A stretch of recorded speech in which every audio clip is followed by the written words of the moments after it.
Bonjour à tous, bienvenue dans Dimanche en politique. Ils sont les petites mains des partis et font campagne sur le terrain pour leurs candidats à la présidentielle ou aux législatives. Aujourd'hui, on s'intéresse aux militants et à leur motivation. Qu'est-ce qui les pousse à écumer les marchés ou à venir frapper à votre porte pour tenter de vous convaincre?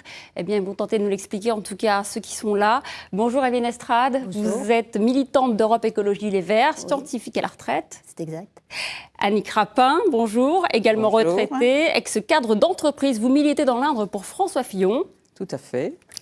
Léonard Lema, étudiant en philosophie à Tours et militant communiste. Bonjour. Bonjour. Et enfin Pierre Allaurent. Bonjour, vous n'êtes pas militant, vous êtes politologue et doyen de la faculté de droit à Orléans. Merci à tous les quatre de participer à cette émission. Alors la première question, pourquoi Evelyne Estrade? Pourquoi? Parce que ne pas rester les bras croisés en attendant que ça se passe, pas décider par procuration. Et je voulais être actrice de mon avenir, mais actrice au sein d'un collectif.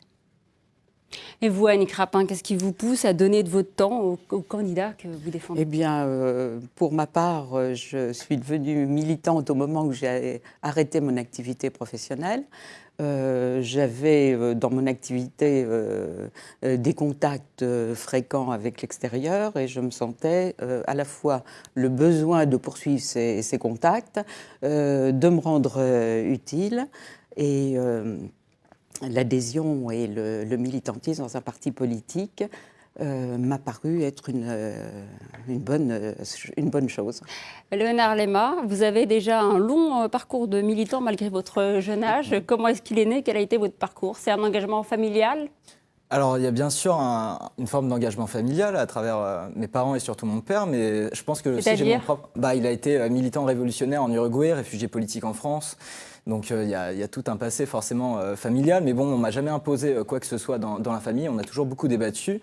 Et moi, j'en suis arrivé à mon propre parcours par mes lectures, et forcément, j'ai pu n'être que révolté par aussi le système qu'on me proposait, le système inégalitaire. Je voyais toujours plus de pauvreté, j'avais besoin aussi de m'engager. Justement, pour moi, il fallait une vraie transformation de la société pour changer ça, et j'ai décidé de m'organiser dans les jeunes communistes et dans le Parti communiste. Est-ce que pour vous trois, ou l'un de vous trois, il y a eu un déclic particulier? Déclic particulier? Non, pas particulier. C'est venu petit à petit, une prise de conscience subite, une bonne trentaine d'années, de me dire chacun pouvait peut-être faire quelque chose, moi déjà, pour dire non à ce qui ne me plaisait pas. Qu'est-ce qui ne vous plaisait pas? C'était toute une organisation qui faisait qu'on entendait toujours les mêmes. Ceux qui parlaient bien, ceux qui défendaient...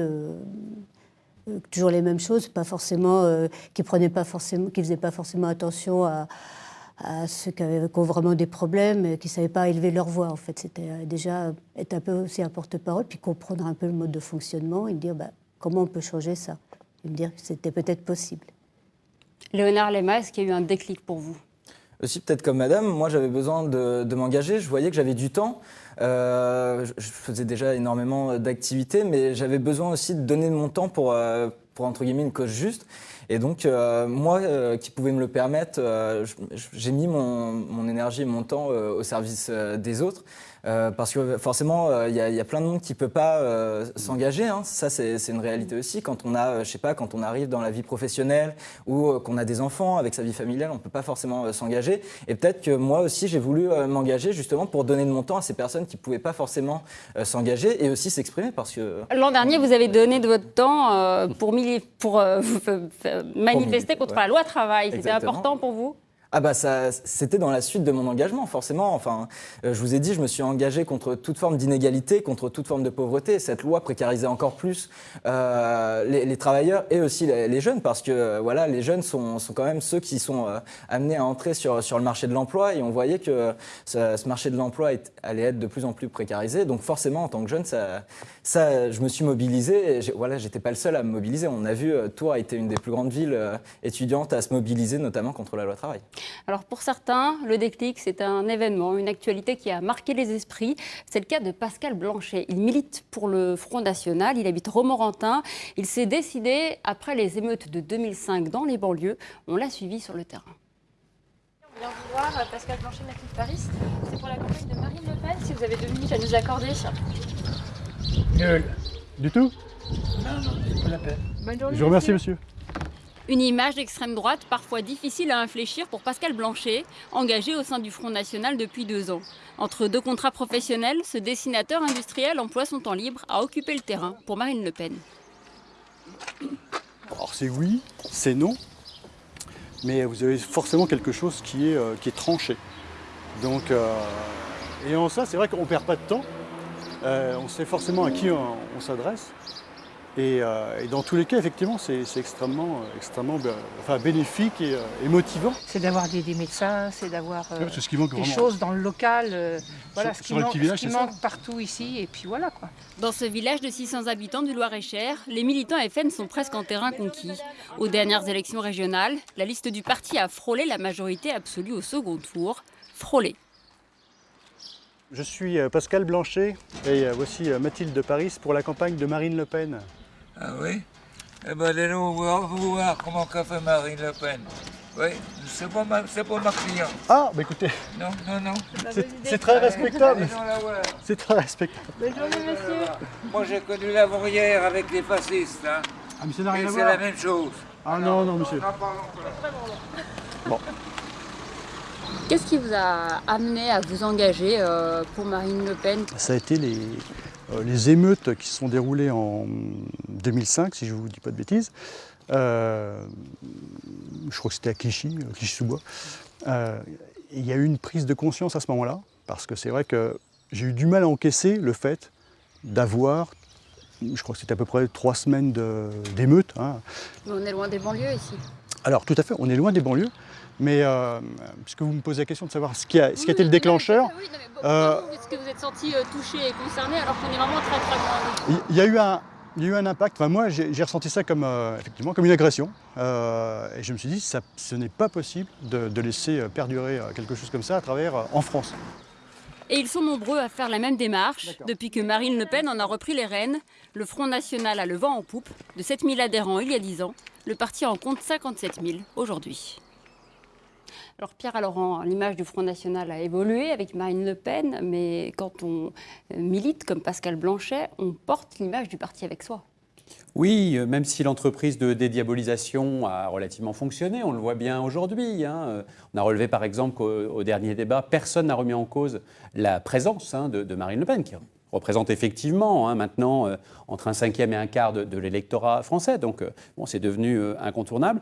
Mais il est vrai qu'en particulier dans les campagnes, où pourtant le Front National obtient de très bons résultats, hein. On l'a vu aux élections départementales, aux élections régionales aussi récemment, la base militante, disons le maillage du territoire est encore assez faible par les militants du Front National. On voit bien qu'effectivement on s'engage encore contre. Hein. D'ailleurs, vous en êtes aussi un exemple, hein, contre la loi travail. Il y a des événements structurants. Bon, dans le passé, je sais pas, on peut penser à mai 68 par exemple, alors, ou juin 68 pour des militants de gaullistes par exemple, hein, qui étaient en réaction aux événements de mai, ou après 1981 aussi pour une partie de la droite. On s'engage souvent contre, soit contre la situation en place, hein, parce qu'on remet en cause, vous l'avez dit, hein, les inégalités ou le fait que beaucoup de gens n'ont pas accès à la parole publique, hein, ou on s'engage effectivement par réaction à des événements qu'on trouve choquants ou néfastes pour le pays.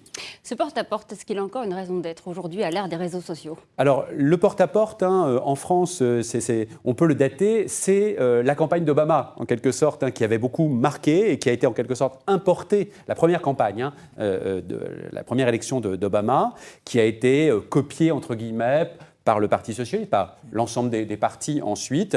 Il n'y a jamais eu d'étude qui ait prouvé que véritablement cela soit déterminant pour les élections. Et en particulier, alors on sait que dans des quartiers pavillonnaires, c'est parfois difficile hein, de franchir les portes. Et puis dans les quartiers plus populaires, d'habitat social, c'est pas forcément rentable, disons, hein, pour parler un peu cyniquement, électoralement, puisque très souvent il y a des populations étrangères qui n'ont pas le droit de vote, etc. Alors, mais c'est utile en termes civiques. Ça, justement, Annick Rapin, quand est-ce que vous vous sentez utile en tant que militante? Parce qu'après tout, les gens, ils ont leur opinion. Est-ce que vous avez le sentiment de pouvoir les faire évoluer ou de les faire réfléchir?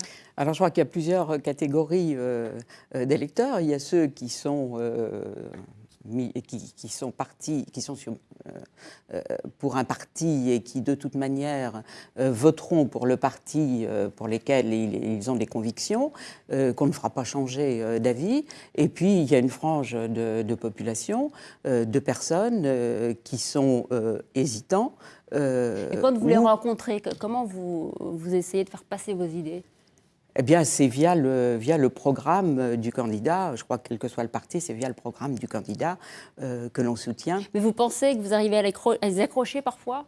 Alors, il arrive, on voit tout de suite, il arrive que le discours soit très réduit parce qu'on voit tout de suite que la personne, on ne l'accrochera pas. Et heureusement, parfois, via des discussions, on s'aperçoit que la personne va changer, va prendre une décision et aura tendance à voter pour le parti qu'on défend. Evelyne Estrade, vous, comment vous militez, comment vous préférez militer ?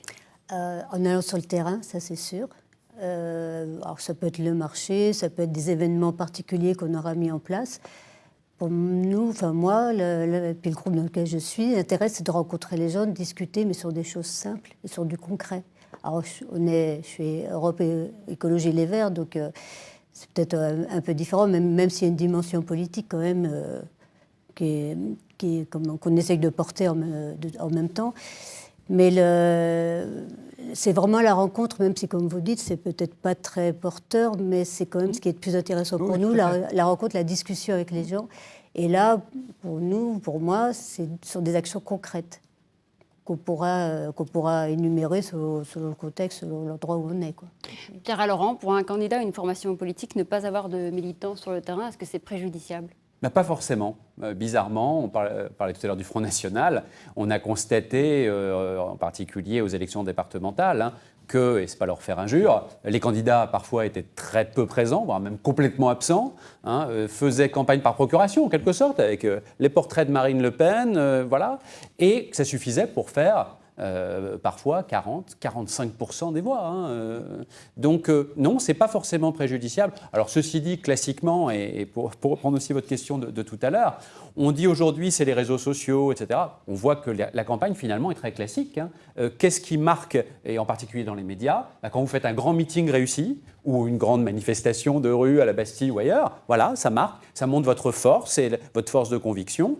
Et puis, les débats télévisés. Donc ça, c'est très classique depuis un demi-siècle. On voit bien que, en particulier Jean-Luc Mélenchon, a tiré profit du dernier débat. Alors, sur les réseaux sociaux, nous, on a demandé aux gens ce qu'ils pensaient du militantisme, si eux étaient prêts à s'engager. Et ils vous trouvent plutôt courageux. On a eu beaucoup de réponses dans ce sens-là. Vinci a répondu, ils sont bien courageux, ces militants. Je ne trouve aucun candidat digne de porter le costume de président. C'est son avis. Autre réaction, celle de Nicolas. J'y ai cru, j'ai participé au meeting, j'étais encarté, j'ai défendu mes idées, j'ai pris part à la vie politique. Et cette année, je ne sais pas si je vote pour une personne physique ou si je vote blanc. Comment vous réagissez à ça, Léonard ? Alors forcément, il y a un rejet de la politique. Et déjà, j'aimerais peut-être nuancer les propos de M. Laurent sur l'engagement contre. Moi, je ne me suis jamais engagé contre. Enfin, par exemple, même la pour loi la loi travail. travail. Non, justement, j'allais vous parler de la loi travail. Moi, je me bats pour les droits des travailleurs. Et on voyait que cette loi, justement, détruisait les droits des travailleurs. Moi, nous, on a tout un programme aussi d'avancée sociale, de construction d'un vrai projet social, de solidarité, aussi d'entraide. Enfin, derrière, il y a un vrai projet. Donc, moi, je ne me bats pas seulement contre un système. Mais pour parler justement de ce monsieur qui a intervenu sur les réseaux sociaux, forcément qu'aujourd'hui, quand on voit la campagne telle qu'elle est menée, en fait, c'est une campagne de communication où chacun se renvoie, enfin, s'attaque un peu personnellement, tout ça. Et c'est ça qui risque de dégoûter les gens. C'est-à-dire qu'on n'est plus vraiment sur le programme. On voit, par exemple, avec les affaires Fillon ou de Madame Le Pen, on voit qu'en fait, on centralise la politique sur des personnes plutôt que sur leur projet de société. Annick Rapin, en parlant de ça, est-ce que vous avez eu des moments de doute ? Alors, je n'ai pas eu personnellement de moment de doute, mais enfin, il ne faut pas se leurrer. On vient de traverser une période excessivement difficile. L'accueil qu'on pouvait recevoir avec une étiquette Fillon était quelquefois très dur, et en particulier sur les marchés. Qu'est-ce qu'on vous a dit, par exemple ? Et je considère, on a considéré dans l'Ain, ça n'a peut-être pas été le cas partout, mais qu'à un moment donné, il était inutile de se déplacer sur les marchés. Donc vous n'y alliez plus? Donc, pendant une période, nous avons préféré parler aux gens, mais en dehors d'opérations de tractage sur les marchés. Quel type de parce réaction qu'à un vous avez eu? moment Qu'est-ce qu'on vous a donné, dit, on par était exemple inaudible. Qu'est-ce qu'on vous a dit, par exemple Vous savez, on traitait François Fillon de voleur, etc. Enfin, ce que l'on peut entendre en réponse à tous les problèmes qui ont été Est-ce que vous, ça vous a diffusés. affecté en tant que militante? Je pense que ça nous a tous affectés. En Vous êtes tant que jamais dit, je laisse militants, tomber? non. Je ne me suis jamais dit il faut laisser tomber. J'étais également pour la poursuite par François Fillon et non pas pour un plan B, considérant qu'il y avait eu un vote des primaires et que ce vote des primaires, si on voulait respecter les électeurs qui avaient voté à cette primaire, qui avaient mené François Fillon à la tête, qui l'avait élu à cette primaire, il fallait que François Fillon poursuive. Alors, le militantisme, vous allez le voir, c'est un peu comme le vélo, on n'oublie jamais tout à fait. En 1981, Nicolas Bernard, animateur d'un comité local d'En Marche, avait milité pour Mitterrand. Il a laissé tomber pendant 30 ans. Avant d'y revenir pour Emmanuel Macron, il nous raconte pourquoi. Regardez. Joël, qui n'a jamais fait de porte-à-porte, il vient, t'as qu'à venir avec moi si tu veux, il n'y a pas de problème. Mais on se met sur tous ceux qui en ont déjà fait avec ceux qui n'en ont jamais fait, pour être bien au point. Il ne s'était pas engagé depuis François Mitterrand. 35 ans plus tard, seul Emmanuel Macron a su réveiller la fibre militante de ce chef cuisinier. Je crois que depuis 20 ans, en fait, on vote contre. On vote contre un projet, contre un homme, contre une gouvernance.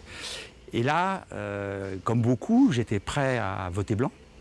Et puis est arrivé le projet d'Emmanuel Macron, l'homme, qui est pragmatique, qui veut transformer la France sans casser la France, sans casser les Français, qui veut nous faire rentrer dans le XXIe siècle. Si vous faites l'homme plus la méthode, vous vous retrouvez d'un vote de rejet à un vote d'adhésion. Et pour s'engager, c'est beaucoup plus facile, quoi.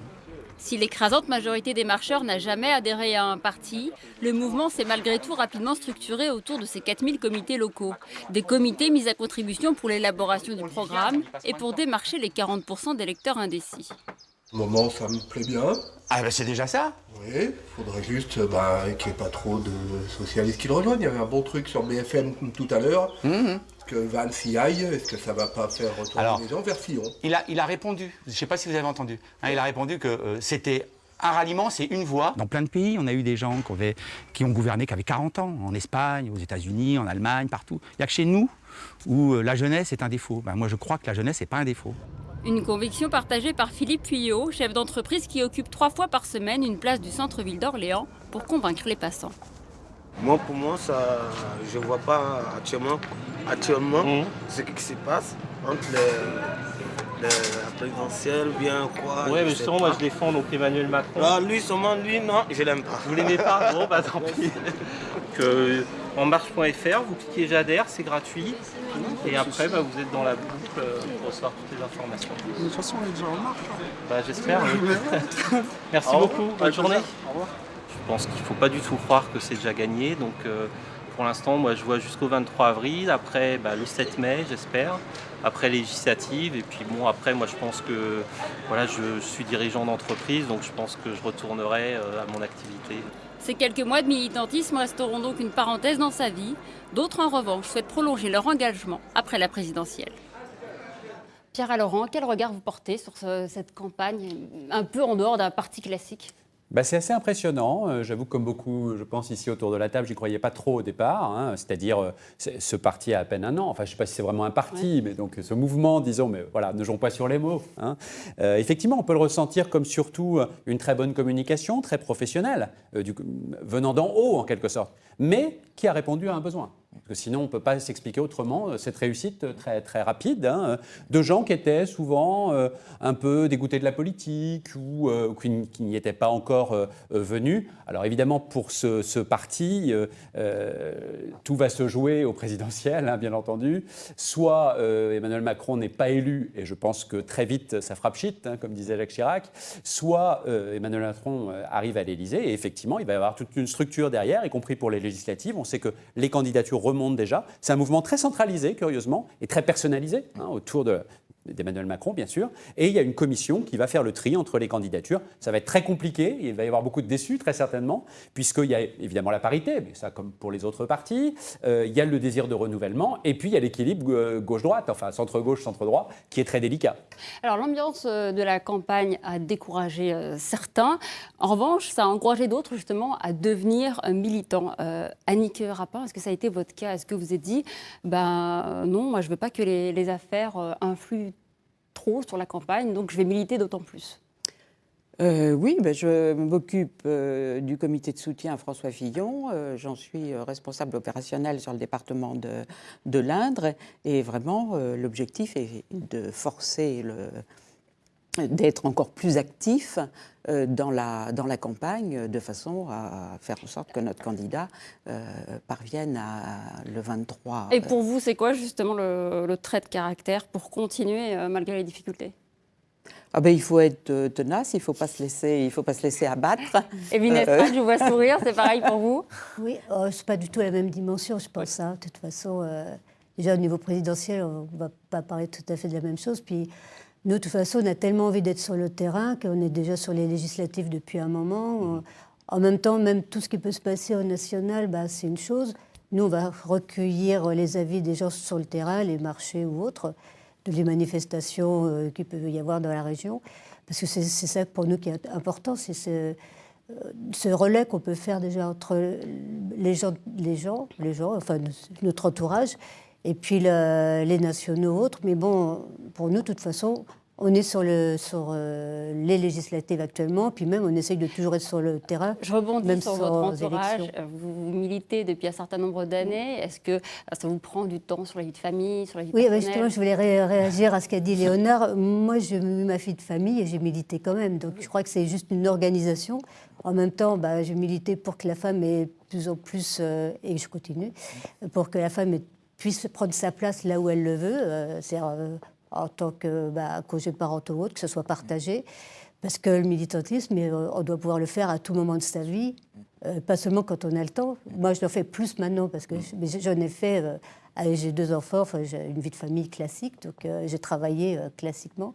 Donc ça fait partie de mon militantisme, de dire tout le monde doit pouvoir y arriver à sa façon. Oui, Annick Rapin, allez-y. Par contre, moi, c'est clair que j'ai commencé le militantisme à partir du moment où j'ai arrêté mon activité professionnelle, parce que je n'avais pas du tout la disponibilité pour le faire. Même si, sur la fin, mes enfants étaient grands et n'avaient plus besoin de moi. Mes horaires en région parisienne ne me permettaient pas de militer. Léonard Lemaire, ce que j'allais dire, vous avez 22 ans.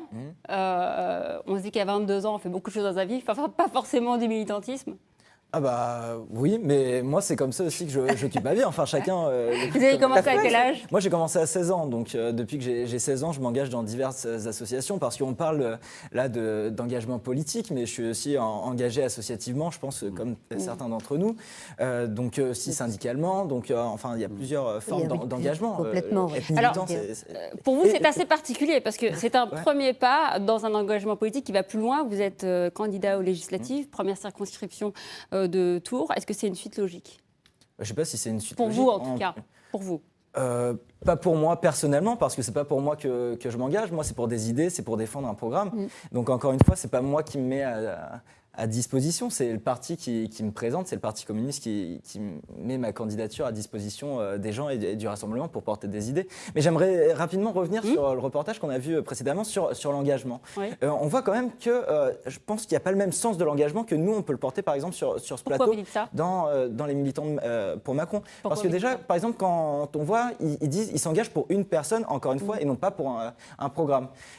Aussi, quand on voit, il dit à ce monsieur qu'il rencontre dans la rue, à la fin, il dit adhérer, c'est gratuit. Moi, je suis très fier en tant que communiste de payer ma cotisation au Parti communiste. Pourquoi ? Parce que ça participe de mon engagement. C'est-à-dire qu'on est indépendant financièrement, indépendant des forces de l'argent, on est en capacité aussi de faire vivre notre parti et peut-être qu'on a aussi cette particularité-là, c'est d'être... Mais ils vont sur le terrain avec le programme. Oui, mais bien sûr. Mais regardez, je vous dis, la cotisation, pour nous, c'est aussi un Car alors, ça change quelque chose finalement de payer ou pas ça payer. donne une notion de collectif. Oui, l'indépendance financière des partis, il faudra peut-être nuancer. Longtemps, le Parti communiste a quand même vécu, et ce n'est pas une attaque de dire ça, avec des subventions de l'Union soviétique. C'est prouvé, voilà. Alors, ce n'est plus le cas aujourd'hui, évidemment. Mais même si l'organe du Parti communiste, l'Humanité, survit, et c'est très bien, pour le pluralisme de la presse, grâce à des subventions d'État. On sait bien que ça n'est pas... Peut-être on peut remettre ça aussi en cause, parce que c'est quand même le Figaro. On va continuer sur l'engagement politique. Je dis c'est quand même le Figaro qui reçoit le plus de dotations. Ah non, mais tout à fait, je n'ai pas dit que les autres n'en recevaient pas. C'est pas le débat aujourd'hui, Léonard. C'est pas le débat. Alors, le militantisme, souscriptions est-ce que c'est à l'unité. forcément un premier pas vers l'engagement politique? Donc, Léonard Lema, vous aspirez à devenir député. Est-ce que c'est de nouveau dans un parcours politique? Pas forcément. Alors, moi, je trouve que c'est assez sain de faire comme le fait Yann Darnaud. Mais pas toujours, parce qu'on a vu dans la période récente que beaucoup d'aspirants députés ou de députés étaient d'anciens assistants parlementaires. Alors, est-ce que c'était des militants? Ils étaient plutôt des professionnels de la politique. Et je pense que là, il y a une petite dérive, effectivement, ce qui est très rafraîchissant et vraiment très positif et courageux. C'est vrai que le terme est revenu souvent dans l'engagement, et quel que soit d'ailleurs le parti politique. C'est du bénévolat, il faut quand même le rappeler, et même on paye, effectivement. Et on donne beaucoup de son temps et de son énergie pour des retours qui ne sont pas toujours positifs. Alors justement, l'émission touche à sa fin, il nous reste une petite minute. Est-ce que vous craignez les uns ou les autres l'après-présidentiel? Est-ce que vous craignez d'avoir donné toutes vos forces, de perdre, d'avoir un très mauvais score De toute façon, moi, je continuerai ce que je fais là, parce que, surtout, nous, au niveau du présidentiel, voilà. Même si je dis on est toujours Jadot un mot ensemble, mais ça n'a rien à voir. Il y a un terrain, il y a une pensée politique. Mais est-ce que, par exemple, Annick Rapin, vous avez sans doute mis beaucoup d'énergie, comme vous autres, autour de cette table. Est-ce que si les scores sont très bas, non, ça va vous affecter ou pas du tout? Je passe beaucoup de temps pour les LR, mais ceci dit, j'ai des convictions et ce n'est pas pour autant que ça m'enlèvera mes convictions. C'est ça, on aura toujours des convictions. Je crois que quand on est militant, quoi qu'il arrive, on ne se laisse pas décourager par le résultat. Ça, c'est sûr que quand on a des idées, on ne s'arrête pas aux élections. Et heureusement que les élections ne sont qu'une petite partie de l'engagement politique. Moi, je ne conçois pas mon engagement politique en dehors des luttes, en dehors du terrain, en dehors de continuer à aller faire du porte-à-porte, d'une construction. Ceci dit, je pense qu'il y aura quand même des problèmes, en particulier si les résultats sont vraiment très mauvais. Par exemple, au Parti socialiste, je pense qu'il y a quand même beaucoup de militants qui vont être assez désabusés, et en particulier par les divisions aussi. Eh bien, merci à tous les quatre d'avoir été sur ce plateau. C'est la fin de votre édition régionale de l'émission Dimanche en politique. Ça continue avec Francis Letellier. Il reçoit Nadine Morano et Thierry Mandon, secrétaire d'État chargé de l'enseignement supérieur et de la recherche. Très bon week-end à tous. Bon.